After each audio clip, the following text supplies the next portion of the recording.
Hello, this is Beth Hilton back again with two of my favorite artists, Jill Haley and Deborah Martin. Welcome. Thank you. We wanted to say hi to the Morning Breeze audience. Hello, breezers out there. Hope you're having a wonderful Saturday or Sunday.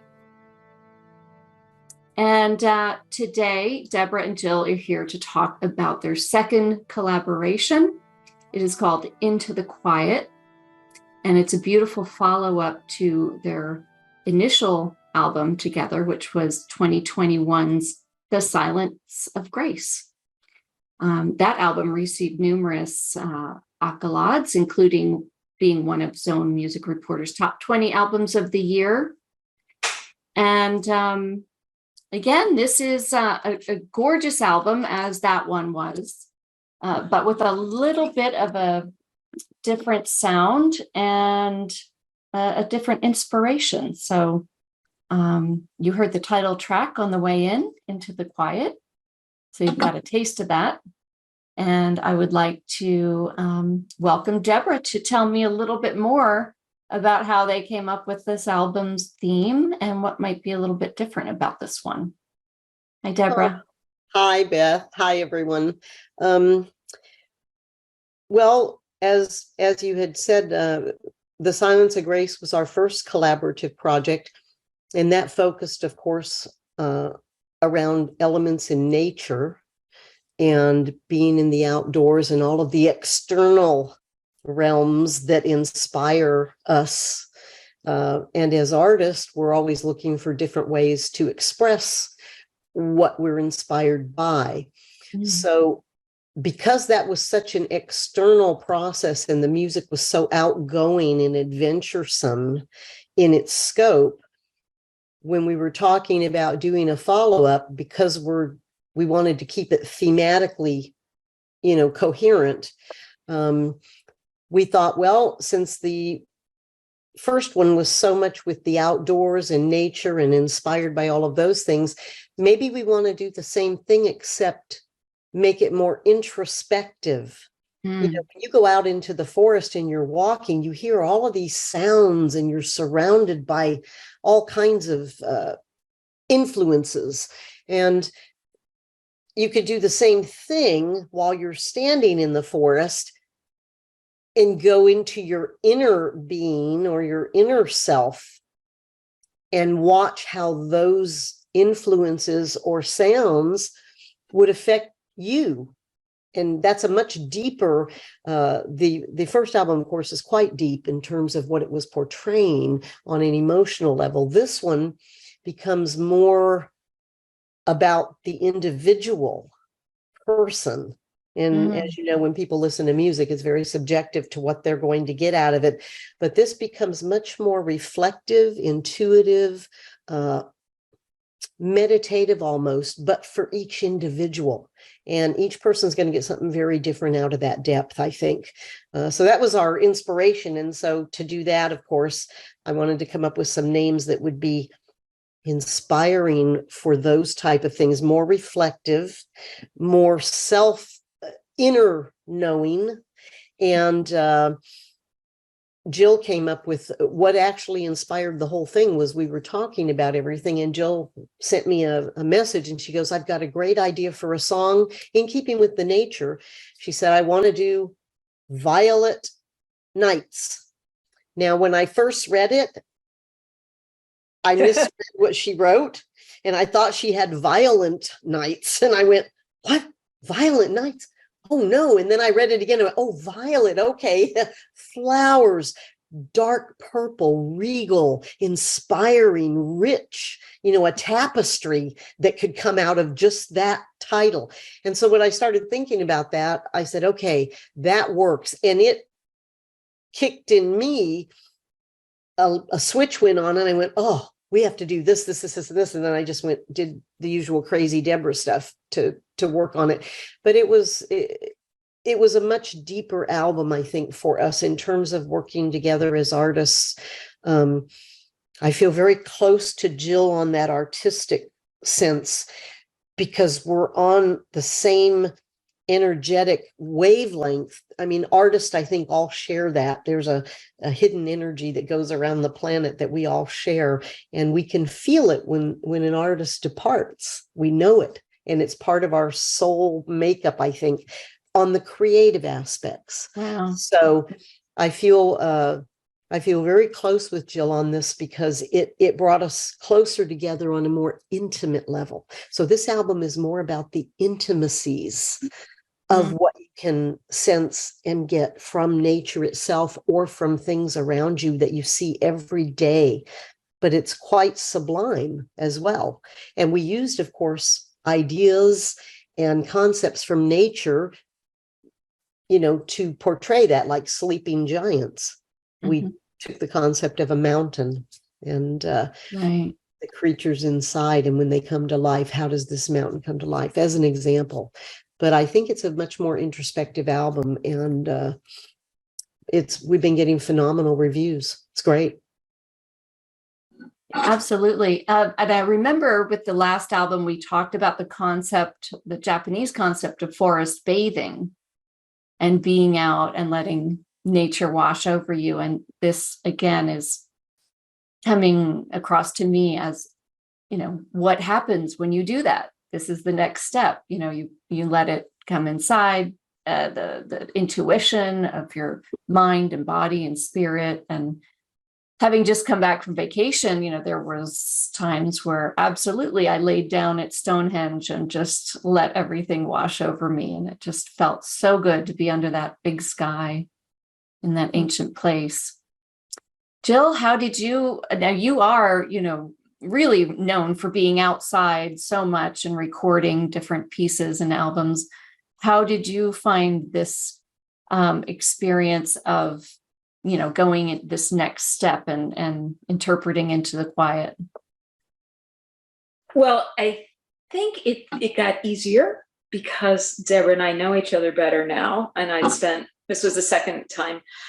Unfortunately, we live on opposite coasts. So we can't get together unless we really plan it. But I found that we worked much more efficiently together. I like what Deborah said a few minutes ago. Everybody has their own take on it. And I'm really finding that out, with people saying which piece they like the best, or radio programmers, which tracks they choose. And I'm like, they all say, well, why didn't they choose? I thought they'd choose this one or that one. And it hits everybody differently. So that's introspective. That's going inside. That programmer or that listener, that audience member is going inside and something in there. And that's what they're relating to. And that's life. Everybody's got a different past. So it's pretty cool. Yeah. Right. I heard that the track Elements is picked up to be on Sirius XM Spa, and it'll be in rotation there, or already is. So That's wonderful. Congratulations. Thank you. As Deborah said, you've got wonderful reviews coming in. I think you're going to be featured on Echoes as well coming up. So yeah, congratulations. Well, let's listen now to Elements, and then you can tell me a little bit more about it.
absolutely beautiful. Such a gorgeous track. I can see why that was picked up for Spa. Tell me a little bit about it. Whoever wants to go first. Jill? Well, I I have listened to this album, of course, several times since it's come out. And when I found out, I think it was just yesterday evening, Deborah, that you texted me that I got added, I had to go, oh my gosh, I'm not even sure which one that is. And I knew which one was my personal favorite, which I will never, ever divulge. But it wasn't that one. And I went back and I went, wow, that has an absolutely gorgeous introduction, a more structured, forgive me, Deborah, but it was slightly more structured, not quite as ambient at the beginning. In other words, we heard a definite chordal bass thing going on. And that just set it up the way you orchestrated it through your processors or whatever you do. It was beautiful. And then it kind of morphed from something that was more deliberate, yet incredibly simple, but beautiful, into something more ambiguous. And again, that's where people could go where they go. And then at the end, it comes back again. You bring it back. And I was like, when I went back to listen to it last night after I talked to you, I thought, oh my gosh, I'm so glad you brought that back when you were producing it, because it kind of gives it a start and a finish. A full circle piece. And actually, I mean, I was remiss, assuming that everyone knew your different specialties, because we've been here before together. But I should mention that Jill is a multi-instrumentalist. Deborah is as well. Jill tends toward more of the English horn and the oboe, and I don't know how many other instruments, Jill. A lot of piano. Piano. And Deborah is also, percussionist, a synth wizard, among many other things, a singer. And so, really what I found interesting is mostly in both of these albums is that blending of the acoustic and the synth. And in this case, Deborah, tell me if I'm wrong, but honestly, the synth in several of these tracks, Reaching the Ambient, Hall of Whispers, they're really like voices. I mean, I really hear it speaking and singing and more voice-like than the previous album, I think. Mm-hmm. Would that be correct? Yes, actually, that is correct, because I used one of my keyboards for those parts. And what's interesting about that is those parts that were played on the various songs that had, like you said, Jill, the structured part, I recorded those as a live audio recording. So they're not edited. The parts are what you hear is what I played. And it was not done as MIDI. It was actually a live audio performance that I did on about 4 or 5 of those tracks that are on this album. I did one track. I selected a sound that I felt very much would identify with the concept of that particular song. And in Elements, you kind of have to bring in several things because it's elements. There's lots of elements, right? So it is simple, but sometimes simple is more difficult in certain realms. So there are some layers, but not hundreds of layers. There's just a few layers, and they kind of talk or interact with each other. But the tracks on there were played live for that piece. And then we have Jill's additions to it that just seamlessly fit what was there. And then there was more, there wasn't really a lot of editing to do, even on Jill's stuff, except for when I was listening to each song when we had everything recorded and Jill had to go back home.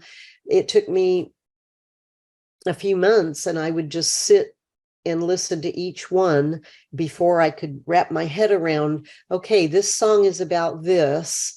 So what is the music telling us? And that would let me know what parts needed to be not altered per se, but maybe remove some sections of notes because it was too much and it was over talking basically. And so I was going with the concept of less is more.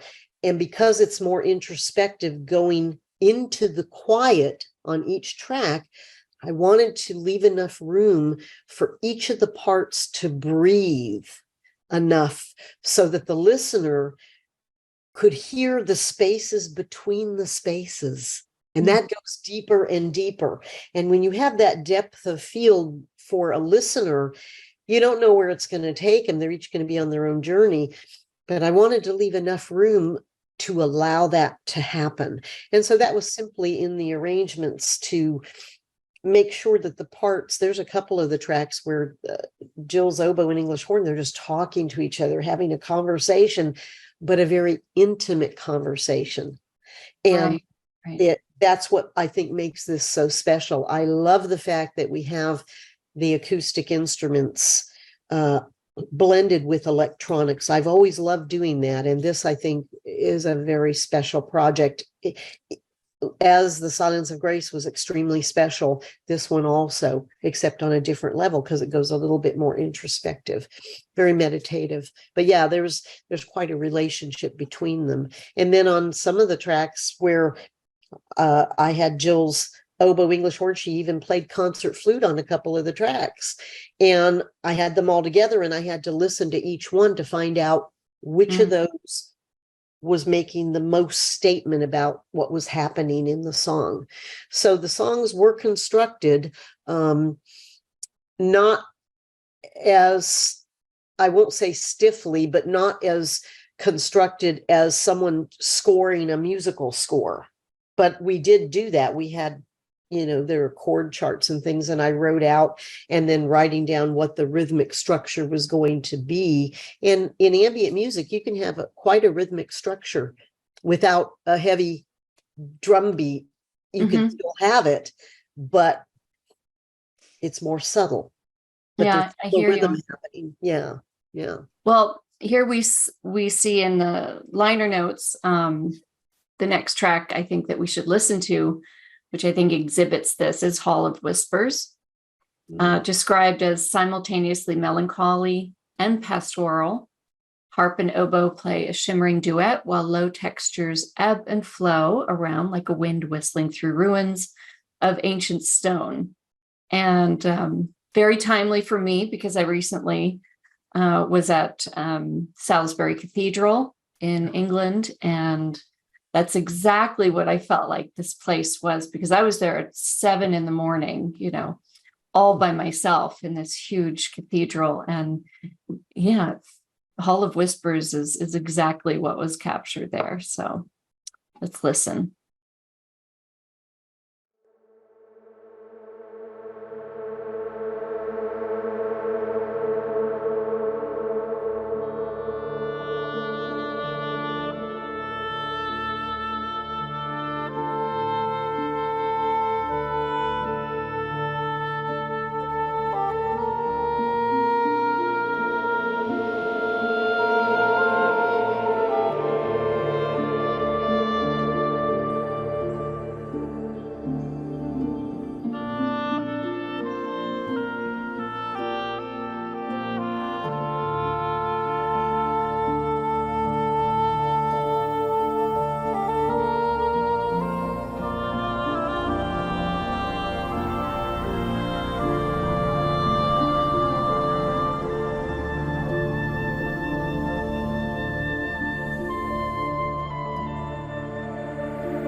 Beautiful.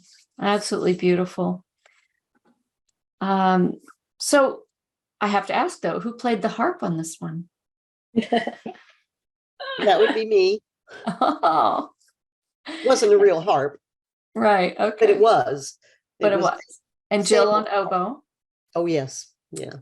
Just gorgeous. There was something, Jill, that you had said earlier that I wanted to circle back to. And it was when you're talking about listening to this piece isolated and how it came out towards you in a different way.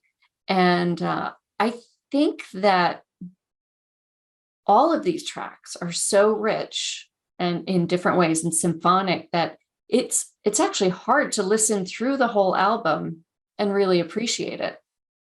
Yeah. It is almost like you need to isolate the tracks and play them a few times. Mm-hmm. Yeah. To really hear everything that's in there. And, this has been, in my experience, what I call kind of a slow rising album. It's so subtle that, it's been out a couple months and we're still getting people discovering it and picking up new tracks and playing new tracks. So, that is a commendation to you guys for pulling that off. It's so subtle that you could almost miss it if you didn't really, really listen deeply. And I like what Deborah, what you just explained, because you put just as much time in listening and giving intention into the mixing and everything and the editing that you deserve our listens right back. Thank you. Yeah. So we have a little bit of time to get into listening to one more and maybe talking about something that I haven't brought up. Should we think about discussing the state of ambient music? Should we think about, messages and intentions? Now, here we are a couple of, I'd say like a month. I don't really feel like we're completely out of the pandemic because there's still a lot of overhanging issues, but, do we have a message for the audience? I'd love to share messages of hope for people and some good news. So let's think about that as we listen maybe to Reaching the Ambient. It's one of my favorite tracks.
Reaching the Ambient.